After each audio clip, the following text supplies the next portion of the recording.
यात्रा में श्री सम्राट परीक्षित को श्राप और अनायास व्यास नंदन श्री सुखदेव प्रभु का आगमन। और जब उनका आगमन हुआ तो हजार हजार वर्ष के आयु के महात्मा भी चरणों में झुक गए।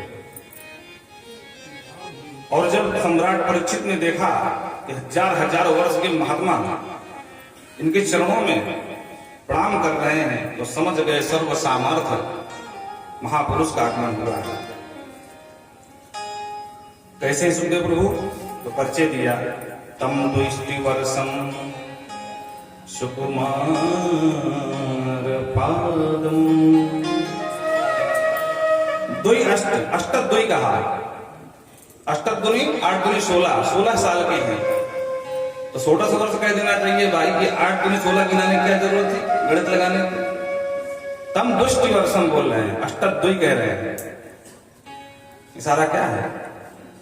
इशारा बिल्कुल स्पष्ट है कि आयु भले ही 16 वर्ष की है, 16 वर्ष के हैं, लेकिन 16 वर्ष के बच्चों में कुछ विकार भी आ जाते हैं।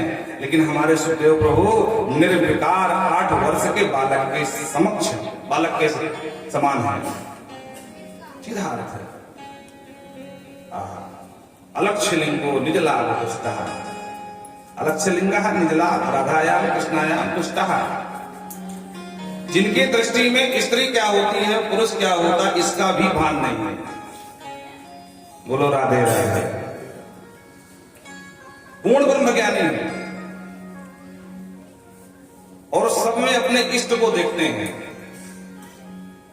इसीलिए मानस में बाबा तुलसी भी लिखते हैं, जब साधक उस अवस्था में पहुंच जाता है ना साधना के स्तर से, तो समस्त चराचर विश्व को फिर अपने इष्ट आराध्य के ही दर्शन करता है। सिय राम में सब जग जाने, सिय राम में सब जग जाने, सब जग जाने।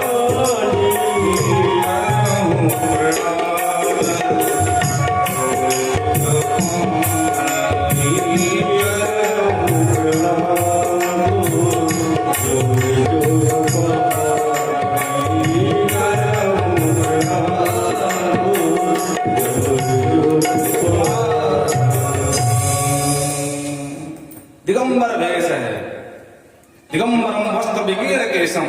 आहा, घुंघराले बाल खिल रहे हैं। दिगंबर वेश अर्थात बोले दिगंबर यस्य दिगंबरः, जिन्होंने अपने 10 दिशाओं को वस्त्र बना लिया हो, ऐसे दिगंबर वेश।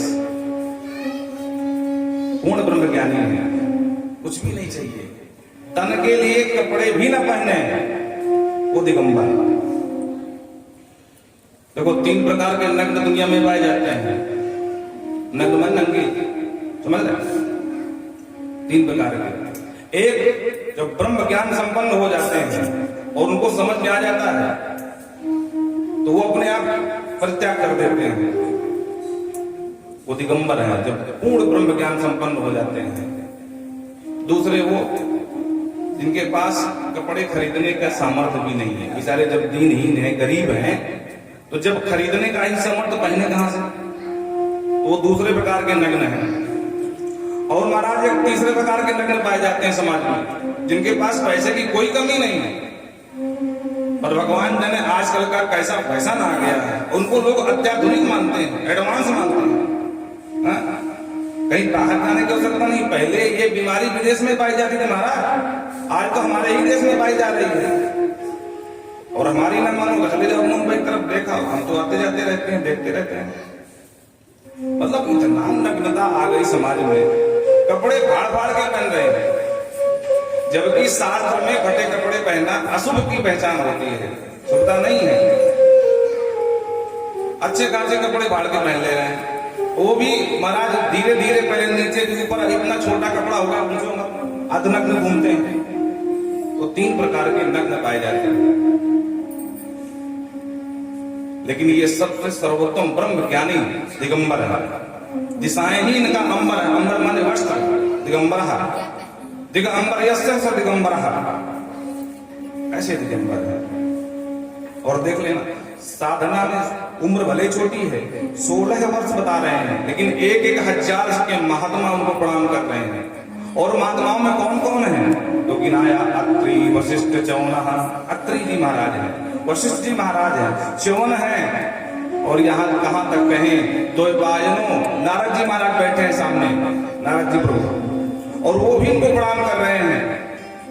भगवान नारद क्यों प्रणाम कर रहे हैं भाई? देखो साधना के पथ पर वही श्रेष्ठ माना जाता है जिसकी साधना उच्च कोटि को, जितनी उच्च कोटि की साधना होगी, भले आयु में छोटा है, वो उतना ही श्रेष्ठ और वंदनीय माना जाता है। धन वृद्धा, बल वृद्धा, आयु वृद्धा, कोई धन में बड़ा होता है, कोई आयु में बड़ा होता है, कोई बल में बड़ा होता है, लेकिन सबसे बड़ा वही होता है जो भक्ति के पथ पर बड़ा होता है। बोलो राधे राधे। तो महात्माओं में सबसे श्रेष्ठ वही होता है जिसकी साधना जितनी उच्च कोटि की हो। ब्राह्मणों में श्रेष्ठ वही माना जाता है जो इतना अच्छा विद्वान हो। भले आयु छोटी है तो क्या हुआ, अगर विद्वान है तो वह श्रेष्ठ है सबके लिए। क्षत्रियों में वही श्रेष्ठ माना जाता है जिसका जितना बड़ा वैभव हो, गाड़ी घोड़ा बंगला मकान खेती जमींदारी, वही श्रेष्ठ गिना जाता है। वैश्यों में वही श्रेष्ठ जिसका जितना बड़ा व्यापार हो,